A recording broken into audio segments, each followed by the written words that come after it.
What's up, squad? Brandon from the Bantu Sun. I wanted to hop on because I saw a comment, a really good comment from Infamous Austin, and I started writing, and then I started writing sentences, and it quickly escalated to paragraphs. So then I said, well, let me make a recorded video. So the premise of the question was based on an interview where a commentator pretty much said that in South Africa, the Western Cape, which is undergoing a strive for independence in some circles based on ethnic lines, in this case would be the white South Africans in the Western Cape, could possibly end up being another Israel. Now, I didn't see the interview, but based on the question, this is the premise I took away on, and I'll comment on that. So, this South Africa situation is interesting. One, this is plausible, but I think highly improbable. So, of course, if the Western Cape was to break away, I think it would need markets, it would need security, and the quickest way for it to get that is to build an ironclad relationship with the West, right?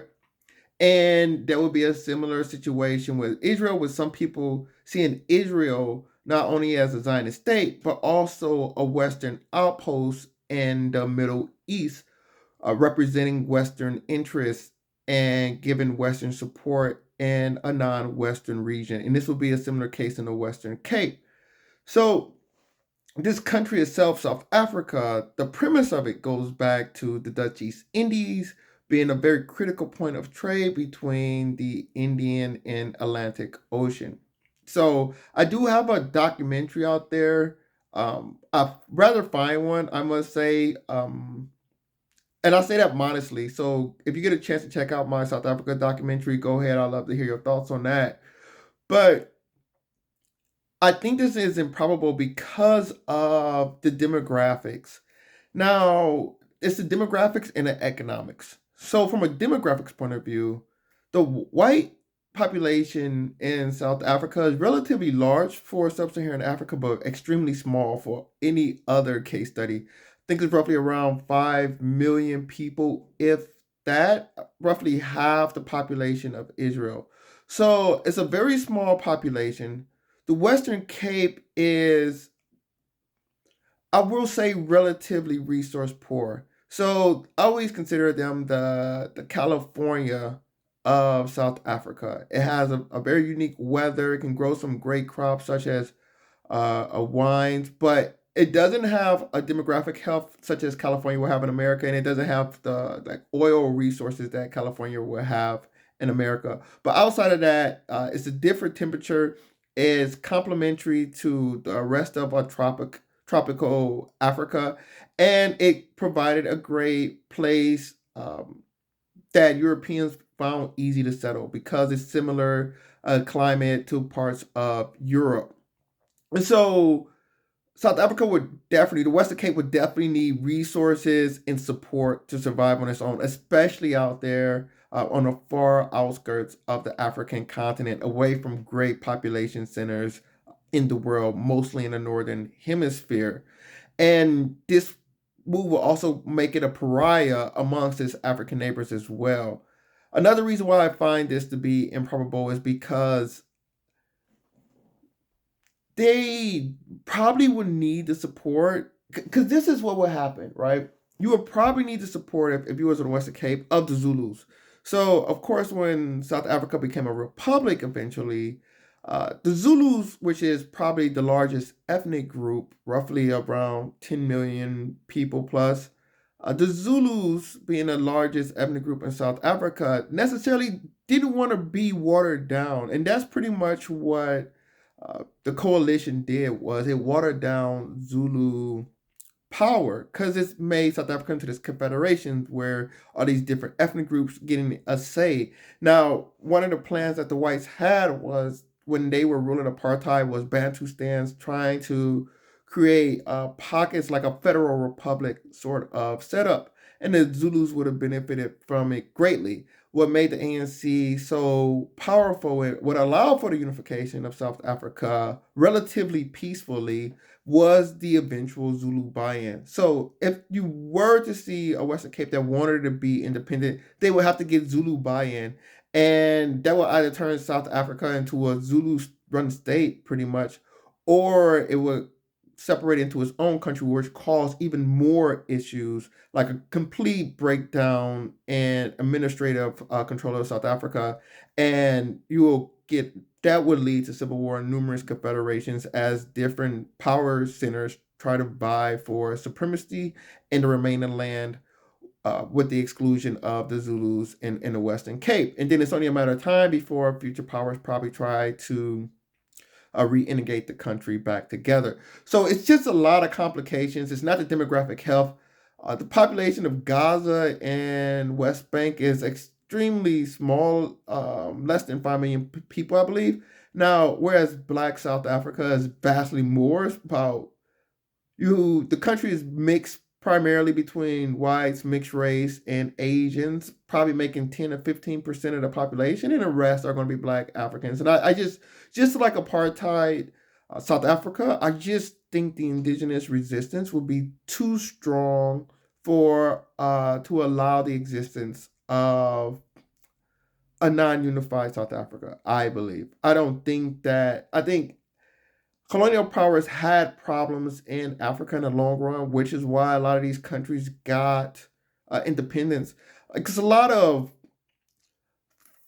it's fake hate towards the West and Africa. Like Africans always complain about the West, but Africans love the West because Africans primarily migrate towards the West. And you have a situation where it's these straw man figures, and you have situations where it's a lot of hate being preached, and it causes a lot of bad decisions. And I always say Africa is going to bust out the bubble. It's going to do great when it loves its own development and be accountable for its economic performance more than they are at passing the buck and blaming the West. America has been relatively benign on the African continent, as compared to its activities in other parts of the world, especially in parts of Europe and Asia. And so I think that comes down to the real fundamental issue is that ANC or the citizens of Africa to understand what they of South Africa to understand what they truly need for economic development. I just saw a video with Julius Malema, who a former member of ANC, and he's a breakaway. Now he's leading the Economic Freedom Fighters, which is pretty much a more insane, probably less accountable version of the ANC, talking about how the South African government, all the cities of South Africa has been built from apartheid and none from since at post apartheid.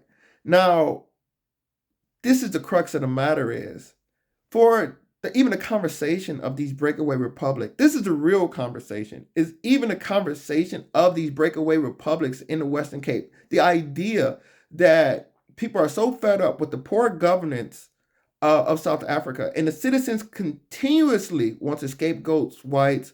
The citizens want to continuously vote the ANC into power, or even worse, someone such as the EFF.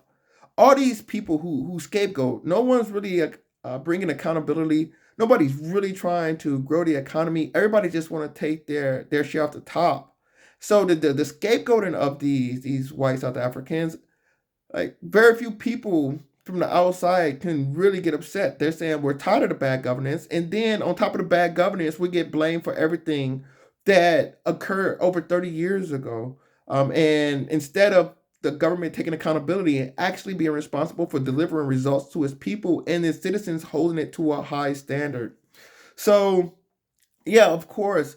And the question is, what is the Western Cape doing, or why do the whites in South Africa feel so confident that they can do better without the other 50 million people in the country? Like, that's the real question. And that's a question I think the South Africans need to ask themselves is, something's got to be off for these people in a relatively, I won't say arid, but a relatively empty part of the country in the Western Cape feel so confident to leave us, we how little must we be bringing to the table? So I think when they have that conversation, it will be a lot more constructive. I'm a big fan of South Africa.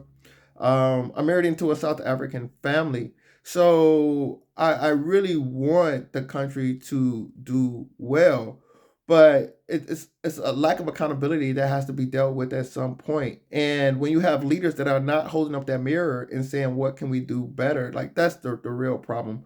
But the threat of the Western Cape turning into the next Israel, Africa, no, I wouldn't bet the farm on it. So I'd love to hear you guys' thoughts, but that's just pretty much where I'm coming at and how I see things working out. But it's definitely things to watch on what I like to call the golden crown of the African continent. So until next time, take care. Bantu up.